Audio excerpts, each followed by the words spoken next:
É uma época do ano que nós recebemos muitas mensagens, né? Eu não sei vocês, mas eu recebi várias. As pessoas desejando Feliz Natal, algumas já desejando um 2020 maravilhoso. As pessoas ficam mais amorosas nessa época do ano. As pessoas se aproximam mais. Algumas pessoas que até nos decepcionaram durante a nossa caminhada aproveitam essa oportunidade para poder se redimir, não é verdade? Mas a pergunta que eu queria te fazer essa noite é: por que as pessoas esperam algumas datas comemorativas para poderem se achegar àqueles que realmente amam ou que estimam? Por que as pessoas precisam de uma data representativa para que possam tomar algumas decisões que na verdade deveriam ter sido tomadas muito antes dessas datas? E eu hoje, estudando a Bíblia, mergulhando um pouco nas Escrituras, eu consegui entender que tudo tem um propósito. Tudo foi planejado por Deus de uma maneira perfeita. Quero falar de Isaías 9:6. Coloca para mim aqui, por favor. Porque um menino nos nasceu, um filho se nos deu. O governo está sobre os seus ombros, e seu nome será maravilhoso, Conselheiro, Deus forte, Pai da eternidade e Príncipe da paz. Coloca a mão sobre o seu coração e feche seus olhos, por favor. Pai, queremos te louvar mais uma vez, te dizer que todas as vezes que nós estamos na tua casa, a única coisa que nos vem à mente é te adorar, é orar, é entregar as nossas petições diante do teu altar e pedir que o Senhor venha nos conduzir conforme a tua vontade e o teu querer. E nesta noite não será diferente. O desejo do meu coração é que somente a tua presença se faça aqui em cima deste altar. Somente a tua majestade seja vista pelos teus filhos. E que toda glória sempre é e sempre será sua nessa casa. Eu te louvo por esta palavra e te peço que tu possas falar ao coração de cada um de nós aquilo que tu quer nos revelar, em nome de Jesus, amém. Dê um aplauso ao Senhor. Mas para nós entendermos um pouquinho Isaías capítulo 9, eu gostaria que colocasse para mim aqui Lucas 2:1. Naqueles dias foi publicado um decreto de César Augusto. César Augusto era o imperador, amém? Convocando toda a população do império para recensear-se. O primeiro recenseamento foi feito quando Quirino era governador da Síria. Todos iam alistar-se, cada um à sua própria cidade.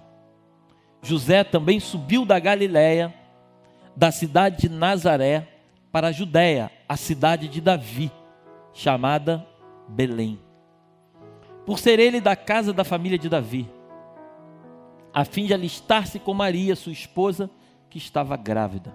Estando eles ali, completaram-se os dias, e ela deu à luz a seu filho primogênito, enfaixou e o deitou em uma manjedoura, porque não havia lugar para eles na hospedaria. Havia naquela mesma região pastores que viviam nos campos e guardavam o seu rebanho durante as vigílias da noite. E um anjo do Senhor desceu aonde eles estavam, e a glória do Senhor brilhou ao redor deles, e ficaram tomados de alegria, de grande temor. O anjo, porém, lhe disse: não temais, eis aqui vos trago boa nova de grande alegria, que o será para todo o povo. É que hoje vos nasceu na cidade de Davi o Salvador, que é Cristo, o Senhor. E isto vos servirá de sinal: encontrareis uma criança envolta em faixas e deitada em uma manjedoura. E subitamente apareceu com um anjo uma multidão da milícia celestial, louvando a Deus e dizendo: glória a Deus nas maiores alturas, e paz na terra entre os homens, a quem Ele quer bem. E ausentando-se deles os anjos para o céu, diziam os pastores uns aos outros: vamos até Belém e vejamos os acontecimentos que o Senhor nos deu a conhecer. Foram, apressadamente acharam Maria e José e a criança deitada na manjedoura. E vendo, divulgaram o que lhes tinha sido dito a respeito desse menino. Todos os que ouviram se admiraram das coisas referidas pelos pastores. Maria, porém, guardava todas essas palavras, meditando-as no coração. Voltaram então os pastores, glorificando e louvando a Deus por tudo o que tinha ouvido e visto, como lhes fora anunciado. Coloca Miqueias 5:2. E tu, Belém Efrata, pequena demais para figurar como grupo de milhares de Judá, de ti me sairá o que há de reinar em Israel, e cujas origens são desde os tempos antigos, desde os dias da eternidade. Há 700 anos atrás, o profeta Miqueias já profetizava que o Salvador, o Messias, iria aparecer. Ele viria de Belém. E a Bíblia é tão rica em detalhes que Maria se encontrava com 9 meses de gravidez. Então Maria e José jamais iriam até Belém se não fosse através de uma ordem de um homem pedindo alistamento deles. Eles caminharam cerca de 150 quilômetros, basicamente 5 dias de caminhada, da Galileia até a Judéia, de Nazaré até Belém. E quando eles chegam em Belém, Maria já com 9 meses de gestação, Maria tem uma criança. A Bíblia diz que eles não conseguiram nenhum lugar para se hospedar, e ela teve a criança numa manjedoura. Mas para que nós possamos entender um pouco melhor o porquê que Jesus nasceu numa manjedoura, o porquê que o profeta Isaías tinha dito lá atrás, 700 anos, o profeta Miqueias, nós precisamos entender um pouquinho a história de Israel. A Bíblia diz que tiveram vários reis, mas eu quero começar em Davi. Depois de Saul veio Davi. A Bíblia diz que Davi ele teve um filho chamado Salomão. Salomão fez muitas coisas que contrariaram o coração de Deus. E Deus decidiu que não no reinado de Salomão, mas que no reinado do seu filho, Israel seria dividido. A Bíblia nos conta que Salomão teve um filho chamado Roboão.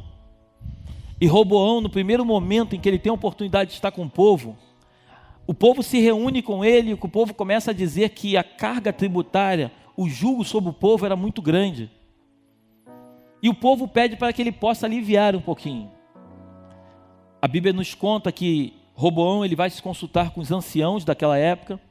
Os anciãos orientam Roboão a liberar um pouco a carga do povo. Mas a Bíblia diz também que Roboão vai se consultar também com seus amigos de infância. E os amigos de infância dizem para Roboão que ele deveria colocar uma carga mais pesada ainda sobre o povo. E aí, diante dessa decisão que ele toma, através de seus amigos, a Bíblia diz que naquele momento o reino, depois você lê na tua casa, 1 Reis capítulo 12, o reino é dividido. Deus já havia dito que por causa de misericórdia e de amor para com Davi, permitiria que uma parte desse reino ficasse para sempre, que é Judá, que é o reino do sul. Mas as outras tribos iriam para o reino do norte, Israel. Israel é tomado por o povo levanta um rei chamado Jeroboão. E quando você lê a tua Bíblia, você vai começar a perceber que se levantou um rei no 12º ano do rei tal. É porque a Bíblia está falando de 2 extremos. Existe o reino do sul e existe o reino do norte. Então quando se levanta um rei aqui, quando se levanta um rei, a Bíblia conta que se levantou o rei fulano de tal, no 12º ano, no 3º, no 4º, não importa, do rei fulano de tal. E aí você começa a entender um pouco melhor as Escrituras. Então, naquele momento em que Jesus nasce, a confusão estava tomada em Israel. Tudo uma confusão só, e de repente nasce o Salvador, aquele que viria para trazer de volta o coração do homem para o seu Criador. Aquele que, ao invés de ser colocado como o que traz a solução para todas as coisas, ao invés dele nascer num berço bem acolchoado, num lugar de perfeição, ao invés de ser colocado num lugar onde todos esperariam que ele fosse colocado, aclamado como um rei, ele nasce numa manjedoura. Ele nasce num lugar onde os animais ficavam. Ele nasce num lugar onde não era apropriado que ele nascesse. E quando nós vamos ver a trajetória de Jesus, nós vamos ver lá que lá no final, ele tem uma morte, diz a Bíblia, e morte de cruz. Então Jesus nasce numa manjedoura e Jesus morre numa cruz. E quando eu leio isso, sabe o que eu entendo?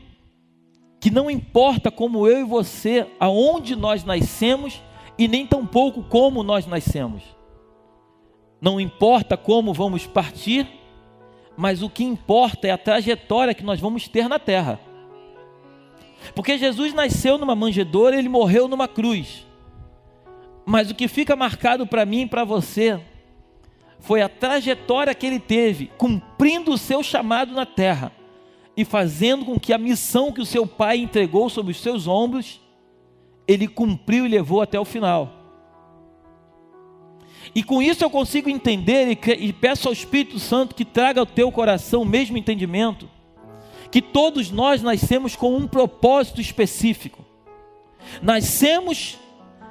Fomos levantados por Deus para uma missão. Vamos partir desta terra, não sabemos a data exata, mas sabemos que vamos partir, amém? Porque ninguém é eterno. Mas o que mais me apaixona nas Escrituras é que isso me deixa muito claro que existe um propósito específico para mim e para você. E esse propósito nós precisamos entender qual ele é. Eu já falei algumas vezes aqui e eu amo essa frase. Eu ouvi e eu vou falar até o dia que o Senhor me levar. O maior fracasso na vida de um homem é ele ser bem sucedido naquilo que Deus não o chamou para fazer. A pior coisa que existe na vida de um ser humano é ele ser muito bem sucedido para a sociedade, mas ele ser um fracasso para Deus. O que Deus espera de mim e de você é que possamos corresponder àquilo que Ele nos colocou nesta terra para que nós possamos fazer. Quando eu consigo ler as Escrituras, eu percebo claramente que assim como Deus disse há 700 anos atrás, através da vida do profeta Miqueias, através do profeta Isaías, quando Augusto César, ele faz um recenseamento, um alistamento, ele chama as pessoas para se alistarem, e faz com que José e Maria possam sair da Galileia e até a Judéia, para se alistar. Eu consigo perceber claramente que tudo isso é uma movimentação de Deus, para que as coisas se cumpram da maneira que Ele determinou. Você concorda comigo? Deus, Ele faz as coisas de uma maneira tão perfeita, que Ele vai encaixando as pessoas, Ele vai encaixando as coisas que Ele determina, para que tudo aconteça da forma que Ele deseja.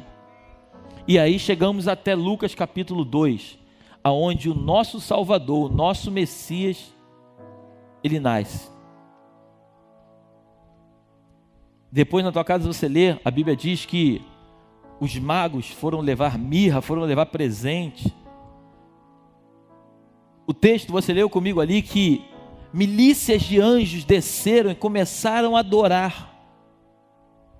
Começaram a exaltar o nome daquele que estava vindo em nome do Senhor. Jesus é aquele que veio para cumprir um propósito que Adão havia perdido. Paulo, em 1 Coríntios, ele diz que o primeiro Adão pecou, mas o segundo Adão, que é Jesus, o segundo Adão veio para nos trazer de volta aquilo que o primeiro Adão havia perdido. Paulo começa a dizer que o primeiro Adão teve a oportunidade de fazer com que se cumprisse um propósito de Deus na vida dele, mas por causa de uma palavra chamada pecado. E quando você lê as Escrituras, você vai perceber que Jesus, quando chega diante dos fariseus, dos doutores da lei, ele chama aquele pessoal de raça de víboras. Ele bate forte nos caras, mas quando Jesus se encontra, você pode ler com calma, quando Jesus se encontra com uma prostituta, quando Jesus se encontra com um ladrão, Jesus é incapaz de julgar aquelas pessoas. E aí nós começamos a conversar, e nós começamos a trocar ideias, e começamos a perceber que, muito mais do que os pecados que nós cometemos, são sentimentos que carregamos dentro de nós, achando que somos mais do que realmente somos. Mas quando nós falamos dos fariseus, dos doutores da lei, nós começamos a falar deles e achamos que eles realmente eram raças de víbora. Mas o que eu quero que você nessa noite reflita, e eu comecei a falar antes da pregação, eu comecei a falar que essa época do ano é uma época onde as pessoas estão mais amorosas, estão mais pensativas, elas voltam atrás de algumas decisões que tomam. E o que eu quero que você pense comigo em espírito é que, às vezes nós criticamos aqueles doutores da lei, aqueles fariseus, mas quantas vezes eu e você nos achamos melhores do que alguém porque conhecemos um pouquinho da Bíblia? Quantas vezes olhamos para uma pessoa que não aceita Jesus como Senhor e Salvador e começamos a criticar aquelas pessoas porque nós achamos que nós temos Jesus em nós, porque nós conhecemos as Escrituras e que levantamos a mão e que somos melhores do que eles? Tomamos algumas decisões às vezes, falamos para alguém de Jesus, mas quando esse alguém não nos ouve, achamos que essa pessoa não quer nada com Jesus e abrimos mão dela e começamos a tentar falar de Jesus para outra pessoa, porque nós achamos que aquela pessoa não está preparada para receber Jesus. Mas eu quero que você reflita e se pergunte: você estava preparado quando você o recebeu como Senhor da sua vida? Eu garanto que não, porque eu posso dizer que eu também não estava preparado e continuo não estando. É pela sua infinita misericórdia. Amém. E como a gente está falando de Jesus, do nascimento do Salvador, nós precisamos mergulhar um pouco e entender qual é o projeto desse Salvador. O que esse Salvador ele veio fazer com a humanidade? A Bíblia diz que ele veio para todos, mas nem todos o receberam, amém? Ele não veio para alguns, ele veio para todos. Comecei a me perguntar, o que é a igreja? O que é a igreja do Senhor Jesus? Ela tem feito para que realmente o Messias continue nascendo todos os dias no coração dela. Porque é importante nós pensarmos que o Messias ele veio há 2000 anos atrás, amém? Ele viveu 33 anos, é o que diz as Escrituras. Ele, depois de 3 anos e meio de ministério, ele foi morto e ele ressuscitou, mas ele precisa nascer todos os dias no teu e no meu coração. Nós precisamos todos os dias parar e refletir e ver que ele não somente vive em nós, mas ele precisa nascer todos os dias em mim e em você. Porque quando ele nasce na gente, aí é que nos tornamos conforme ele espera que nós possamos ser. Eu recebi agora ainda há pouco do Carlos, e aí fechou por completo aquilo que Deus estava falando no meu coração. Ele mandou para mim um vídeo daquele Mário Cortella, né? E ele mandou um vídeo que o Mário estava dizendo o seguinte, que pegaram numa tribo indígena, pegaram dois índios, que viviam lá dentro, que nunca tiveram acesso à sociedade, botaram aqueles índios para conhecer a cidade de São Paulo, eles começaram a ficar assustados com várias coisas e tal. Eles ficaram assim impressionados com tudo, e de repente pegaram esses índios e levaram eles dentro de um supermercado. E quando chegou no supermercado, eles começaram a olhar, eles ficaram extasiados com tudo aquilo, aquelas prateleiras enormes, com muita comida, uma fartura imensa de comida. E eles vendo aquela comida toda, e de repente eles vão andando assim, do lado de fora, um resto de comida, e as crianças comendo aquele resto de comida, pegando para levar para casa. Umas crianças bem pobres, você via pela roupa, umas crianças bem humildes, pegando aquele resto de comida para levar para casa. E aqueles índios, sem entenderem aquela situação, porque eles olhavam para as prateleiras e eles viam uma quantidade enorme de comida, e eles olhavam ali, eles viam aquelas crianças comendo comidas velhas, podres, estragadas. E eles, sem perguntarem nada, eles saíram dali. Mas aqueles homens que os levaram para aquele lugar perceberam que eles estavam intrigados com aquilo, e foram perguntar para eles o porquê que eles estavam intrigados. Eles começaram a dizer que eles não entendiam por que tanta quantidade de comida ali, boa, por que aquelas crianças estavam comendo comidas estragadas e comidas velhas, comidas que não serviam mais. E aí, meio sem graça, aqueles caras disseram para aqueles índios o seguinte: é porque eles não têm dinheiro. E aqueles índios perguntaram: mas e os pais dessas crianças? Não, eles também não têm dinheiro para comprar essa comida. Esses índios ficaram tão assim impressionados com tudo aquilo, que resolveram ir embora, voltar, não quiseram nem mais passear em São Paulo, quiseram voltar. E aí no final, o Mário Cortella, ele fala, dizendo o seguinte: o anormal, quando somos criados numa sociedade que acha que o anormal é normal, passa a ser normal. Isso não é normal. Normal seriam aquelas crianças comerem daquelas comidas e não se alimentarem do resto das comidas. O que eu quero te mostrar nesta noite é que nós vivemos numa sociedade em que muitas coisas são anormais e nós tratamos como normal. Mas o anormal, ele não pode fazer parte da minha e da tua vida. E esse anormal, ele só vai conseguir fazer parte de mim e de você se nós deixarmos Jesus nascer todos os dias dentro de nós. Jesus, quando ele veio, em Lucas capítulo 2, ele se apresenta, mas ele não se apresenta como o Messias que tanto eles esperavam, aquele que viria para libertar o povo da escravidão de Roma.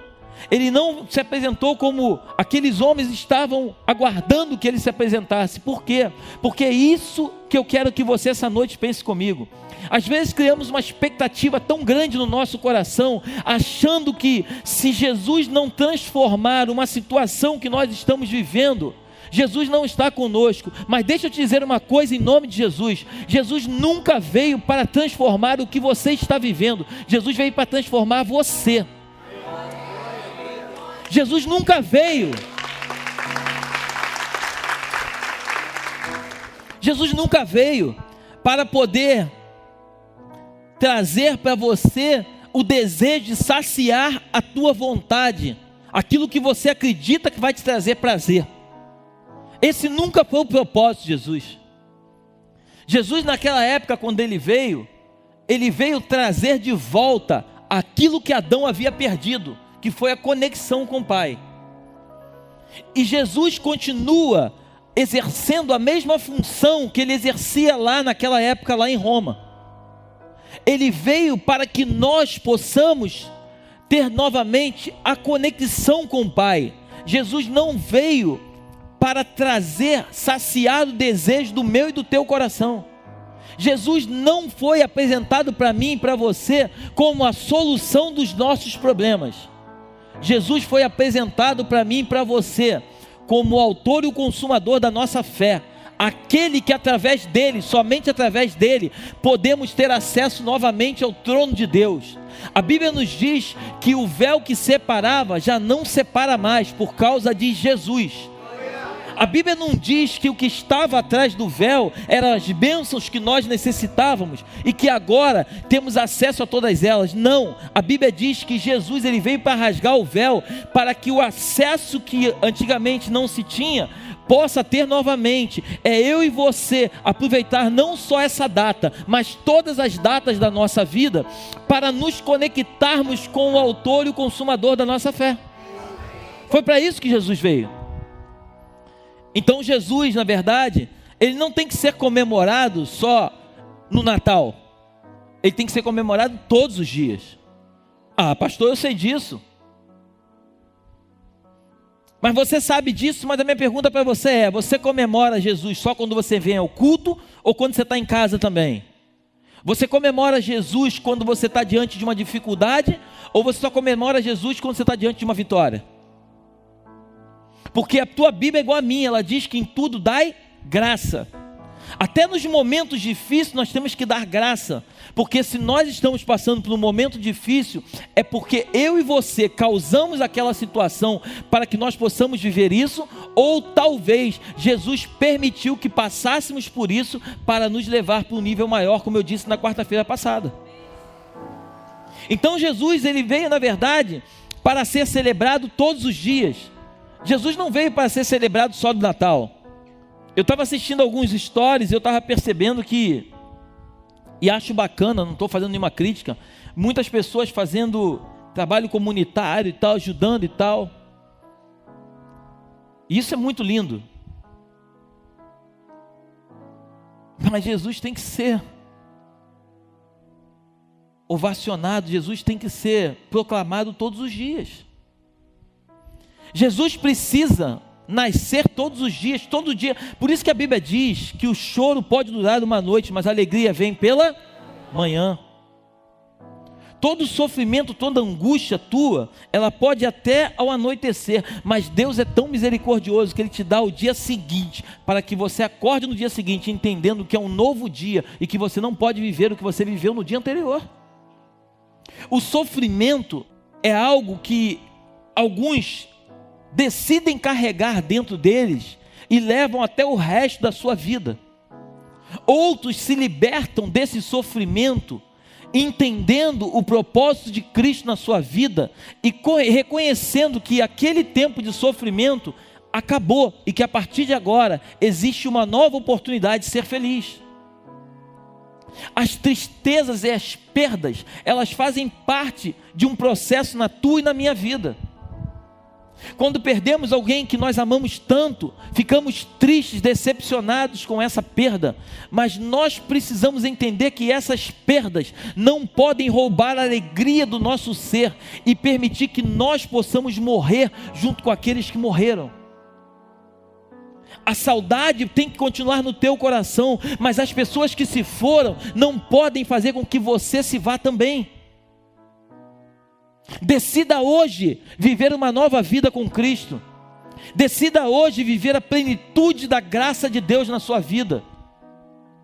Jesus, ele quando chegou, há mais de 2000 anos atrás, Israel era um caos só. Ele veio, a Bíblia diz que ele não veio trazer paz, ele veio trazer espada. E quando você fala, ele fala assim: como assim veio trazer espada? Ele diz inclusive que ele veio trazer confusão, separação entre familiares. O que ele está dizendo? Que nem todos vão entender aquilo que você entende. E você não tem que perder o teu tempo discutindo com pessoas de religião. Você precisa sim se conectar cada dia mais com o Pai para entender o que Ele tem para a tua vida. Quando ele chega para os discípulos, ele diz o seguinte: ei, vocês vão fazer obras como eu fiz e outras maiores. E às vezes eu e você ficamos presos achando que nós vamos curar muitas pessoas e que nós vamos fazer muitos milagres. Não. Isso é um propósito, isso faz parte de um processo. Mas o que Cristo está dizendo para mim e para você é o seguinte: vocês vão alcançar mais pessoas do que eu alcancei. Vocês vão fazer obras maiores do que eu fiz quando vocês começam a proclamar para as pessoas realmente quem eu sou. Porque quando você ganha uma pessoa para Jesus, e essa pessoa ganha mais uma outra pessoa, e essa pessoa vai ganhando mais uma pessoa, você está fazendo uma grande obra para Cristo. Por isso, se você ainda não entendeu que o teu chamado não foi sentar num banco para ser abençoado por Ele, se você ainda não entendeu isso, Jesus nunca te chamou para sentar num banco de igreja para transformar somente a tua vida. Jesus te chamou para transformar você, para que você transforme outros. Se você não entendeu isso, eu peço em nome de Jesus que o Espírito Santo de Deus nesta noite possa colocar isso muito forte no teu coração. Aonde quer que você se encontre, você precisa abrir a tua boca e falar de Jesus. Só que existem ambientes que às vezes nós chegamos, que são ambientes que não são propícios para falar de Jesus. E quando as pessoas começam a falar naquele ambiente, quando nós percebemos, ao invés de estarmos dando um bom testemunho e falando de Jesus, estamos participando daquelas rodinhas que não deveríamos participar. Nós precisamos reconhecer que Jesus, Ele veio para nos trazer vida e vida em abundância. Ele veio para transformar o nosso ser, para que nós possamos transformar a vida de outros. Por isso a Bíblia diz que nós somos proclamadores das boas novas. Boas novas não são más notícias, mas são vida e vida em abundância. Boas novas é você dizer para as pessoas: olha, eu já vivi o que você viveu, só que eu não quero mais viver isso, e por isso eu entreguei a minha vida a Jesus Cristo, e Ele me ensinou como eu deveria sair daquilo que eu vivia. E o que mais me deixa assim feliz com tudo isso, se assim posso dizer, é que nós vamos perceber que da mesma forma que Jesus, Ele foi anunciado há 700 anos antes do seu nascimento, Ele apareceu em cena, Ele cumpriu o propósito, Ele foi para uma cruz, morreu, ressuscitou ao terceiro dia e continua vivo no nosso meio. Dessa mesma forma que aconteceu tudo isso que as Escrituras falam, eu preciso que essa noite, em nome de Jesus, você acredite que da mesma forma como as Escrituras dizem que Ele vai voltar para buscar a igreja, que você tenha certeza no teu coração.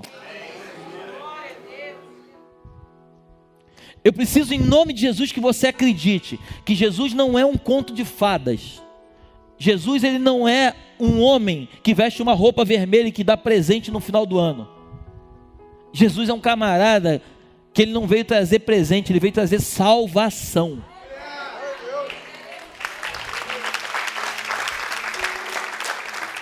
Mas esse mesmo Jesus que veio trazer salvação é o mesmo Jesus que a Bíblia nos diz que sabe, porém, nos últimos dias, 2 Timóteo capítulo 3, coloca para mim, por favor. Eu queria que você lesse comigo, você refletisse se está acontecendo isso hoje ou não. Sabe, porém, isto: nos últimos dias sobrevirão tempos difíceis, pois os homens serão egoístas, avarentos, jactanciosos, arrogantes, blasfemadores, desobedientes aos pais, ingratos, irreverentes, desafeiçoados, implacáveis, caluniadores, sem domínio de si, cruéis, inimigos do bem, traidores, atrevidos, enfatuados, mais amigos dos prazeres do que amigos de Deus. Continua no 5. Tendo forma de piedade, negando-lhe, entretanto, o poder, foge também deste. Mas pastor, você falou que eu tenho que pregar a palavra. Você tem que pregar a palavra tempo e fora de tempo, que diz a Bíblia. Mas quando você percebe que tem pessoas que não querem ouvir a palavra, que não querem se render a Jesus, não perca seu tempo.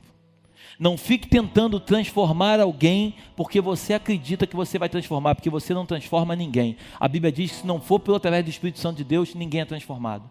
Se você quer realmente transformar uma pessoa, deixe de falar para ela. Você já falou? Deixe de falar para ela o que você já falou. Dobre o seu joelho e ore por ela. Porque se o Espírito Santo não descer para convencê-la, não é você que vai convencer. E se você entender isso, você vai ganhar muito mais pessoas para Cristo do que você imagina. Por isso que a Bíblia diz que nós temos que buscar os frutos do Espírito. Deus, quando te dá um dom de discernimento, de falar em língua, de curar, de profetizar, esse dom quem dá é Deus, amém? E quando Deus dá, Ele não tira. Mas os frutos do Espírito, diz a Bíblia, que eu e você temos que buscar esses frutos. Esses frutos é que vão realmente mostrar para aqueles que andam conosco, realmente o que é Jesus na nossa vida. Porque de nada adianta conhecermos as Escrituras e não vivenciarmos aquilo que ela nos ensina. Os fariseus, eles eram doutores da lei. E a Bíblia diz também que Jesus certa vez diz o seguinte: ei, as meretrizes entrarão primeiro no reino dos céus do que vocês. A Bíblia nos ensina que nós temos que tratar os nossos irmãos como se eles fossem superiores a nós. Aí quando eu vejo Jesus nascer numa manjedoura, quando eu vejo Jesus entrar em Jerusalém montado num burrinho, quando eu vejo Jesus se assentar na mesa com os seus discípulos, e quando ele ia comer, os doutores da lei diziam: vem cá, o teu Senhor ele não lava as mãos para comer não? Aí Jesus fala assim: cara, o que tem que purificar não é o que está por fora, mas é o que está por dentro. De que adianta vocês lavarem as mãos se vocês são sujos por dentro? De que adianta vocês tratarem as pessoas da forma que vocês acham que tem que ser tratada se vocês não tratam de vocês mesmos? Estamos vivendo as profecias. Quando você vai para Mateus capítulo 24, você vai perceber claramente que as profecias estão se cumprindo. Tudo está acontecendo. As coisas estão aí para que todos vejam, só que alguns não querem ver. Não ache que você, por frequentar a igreja, ter levantado a sua mão aos céus, que você já está salvo. A tua salvação, ela é constante, você tem que lutar todos os dias por ela. Nada vai mudar se você não decidir mudar. Por isso, saia daqui essa noite, em nome de Jesus, decidindo, cada dia mais, viver cada dia como se fosse o último dia da sua vida. Quando você vive cada dia entendendo que é mais uma oportunidade que Deus está te dando, você vai viver aquilo que realmente Cristo tem para você. Só falta uma profecia se cumprir, que toda pessoa possa conhecer Jesus Cristo, possa ouvir falar dele. E para que isso aconteça, só depende de mim e de você. Só depende de cada um de nós.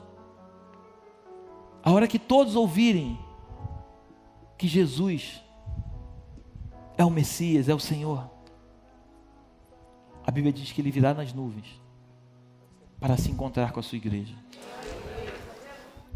Vai ser a coisa mais linda que vai acontecer.